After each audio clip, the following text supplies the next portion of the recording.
Different games are going to attract different gamers. Just like the selection of titles we have here in the West, the Japanese gaming landscape is vast and varied, and has things to offer gamers of all tastes. However, there is no denying that games have come along over the years that moved the needle so far that they brought people to the import corner of the industry in waves, taking over import coverage in magazines and spiking sales of boot discs, mod chips, and cartridge converters when those were a thing. Welcome to Little Akiba Games.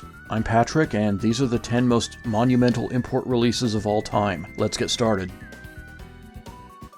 It's rare that any list featuring Final Fantasy VII has it so low, but hear me out on this. Back in 1997, we were still in the era when there was a fairly long wait between a game's initial Japanese release and its various translated releases throughout the world. Final Fantasy VII had what I can only describe as transcendent hype at the time, coming on the heels of the breakthrough Final Fantasy VI, or 3 in the West as of its initial release, and being a central figure in the CD versus cartridge debate. Squaresoft going to PlayStation because they preferred the CD format was huge news in the mid-90s. Final Fantasy had never had more eyes on it, and with the Western release still a long way off when the game landed in Japan, some people just couldn't wait to get their hands on it, importing their copies and using translation guides to navigate the dense Japanese text characteristic of imported JRPGs. Because of that high difficulty text, plenty of people thought better of the purchase and just waited it out, but there's still a significant cohort of gamers out there who can cite Final Fantasy VII as the game that put a region bypass of some sort on the back of their PlayStations or a mod chip inside it.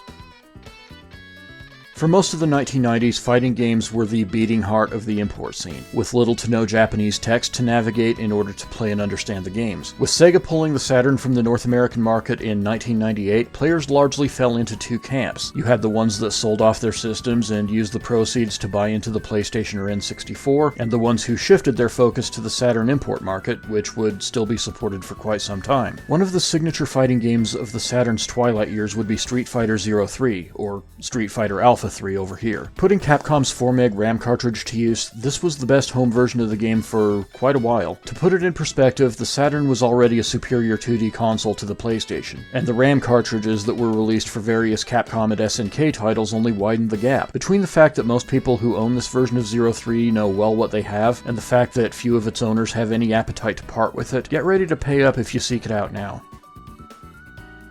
Another darling of that initial post-Western surrender age of the Sega Saturn was what many regard as Treasure's magnum opus, Radiant Silvergun. Shmups were another staple genre of Saturn importers in the late 90s, and this one was the crown jewel of many an import library. Although the controls could be a bit cumbersome for genre fans who were used to the standard shoot and bomb layouts, the players who took to the wealth of functions Radiant Silvergun presents you with, every one of the Saturn's 8 buttons gets put to use, got really into it. Today, it has seen digital releases in the West, so depending on what you're gaming on these days, there's probably a version available to you without having to navigate emulators or the pricey aftermarket. It's very easy to find out if the quintessential treasure shmup is your kind of game. The GameCube's controller can charitably be regarded as unusual and inhospitable to fighting gamers, perhaps most famously being to blame for the EO, or Easy Operation, control scheme in its Capcom vs. SNK 2 port, which seemed like a really unnecessary game to bring to the system in the first place. One thing to GameCube's credit, however, is that it was by far the easiest of the 6th-gen consoles to import for, needing only a boot disc and a dedicated memory card for Japanese games, where the Xbox and PlayStation 2 required invasive, expensive, and potentially risky mod chips. It was for this reason that when Soul Calibur 2 landed, plenty of gamers out there decided that importing a Japanese copy for the GameCube was far more cost-effective than pumping unknown quantities of quarters into arcade cabinets. Still hated the controls compared to the arcades, but this game made the summer of 2003 for me, and I know for a fact I'm not the only one. In what was an eerie reprisal of Radiant Silvergun's release on the Saturn, Ikaruga was also a popular shmup, produced by Treasure, on a Sega console following its North American demise. Ikaruga was one of 3 games Dreamcast importers rallied around after the console was pulled from the North American market, and don't worry, you'll be seeing the other 2 here as well. To the untrained observer, Ikaruga looked a lot like the Danmaku arm of the shmup genre that would eventually emerge, but the actual gameplay mechanics at work were far more clever, keeping you on your toes and making you work in particular context of the action on the screen, rather than just blasting away and avoiding bullets as normal. Definitely one of the more inventive shmups to come along over the years. There was a very brief but very beautiful point in time where the PC Engine, or TurboGrafx 16, was the only place to be outside the arcades if you wanted to play as the Shadowloo bosses in Street Fighter II, and people definitely flocked to the import market to get their hands on the 8-bit, extra thick, 20-meg 2-card version of Champion Edition. So popular was this port that Hori even manufactured a special PC Engine version of the original Fighting Commander pad. Unfortunately for NEC and Hudson Soft, the Super NES and Sega Genesis would get their respective Champion Edition Hyper Fighting double packs shortly after, and an unthinkable unforced error by their Japanese brass, which may be the subject of a future video, would take the PC Engine out of the fighting game conversation almost entirely. Still, there's no denying that this release got many more eyes on the platform than it had beforehand. It's a surprisingly good port for an 8-bit system if you ever get the opportunity to try it.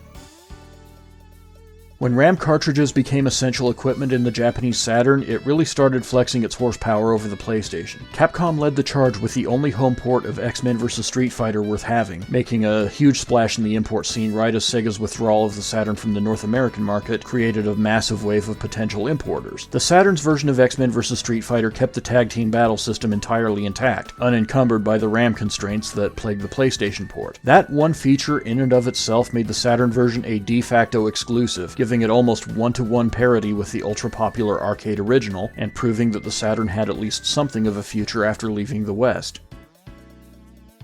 Just like history repeated itself in the shmup genre, Sega pulled the Dreamcast out of the North American market just in time for Capcom vs. SNK2 to take the fighting game community by storm. There was no accessory barrier this time, and the game really could have reasonably released in North America to give the Dreamcast the best possible send-off, but instead it stayed in Japan, and fighting gamers went after it hard. The PS2 version of Capcom vs. SNK2 wasn't nearly as compromised as the PlayStation version of X-Men vs. Street Fighter, but the differences were pronounced enough to attract the purists to the import side of things to play the most arcade-adjacent home version of the game that would ever release.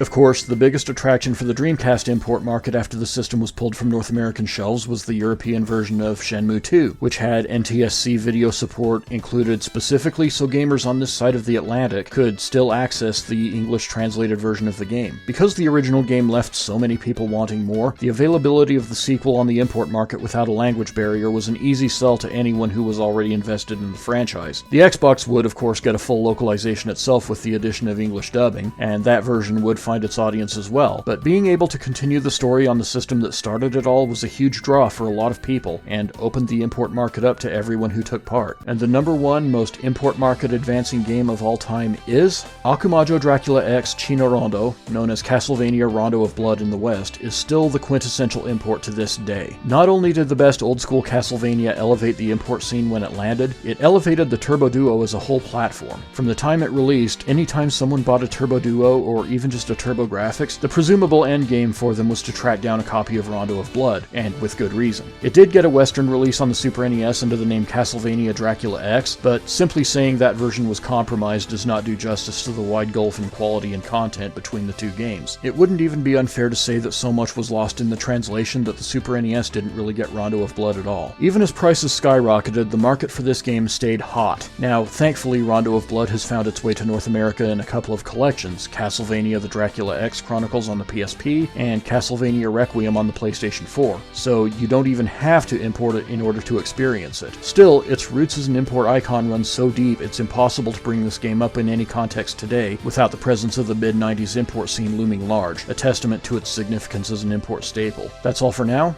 Did I miss anything? Did I downplay Dragon Ball Z Super Butoden 2 or Seiken Densetsu 3 too much? Should I have maybe put my finger on the scales a bit to include Ridge Racers 2 or Initial D Special Stage? Maybe Parodius deserved to crack the top 10. Let me know down in the comments. Anyway, if you like this video, please be sure to like, comment, share, and subscribe, as it all helps grow this channel as it moves in this new direction. Click the notification bell to know right away when the next video comes down. I hope to see you back here next time at Little Akiba Games.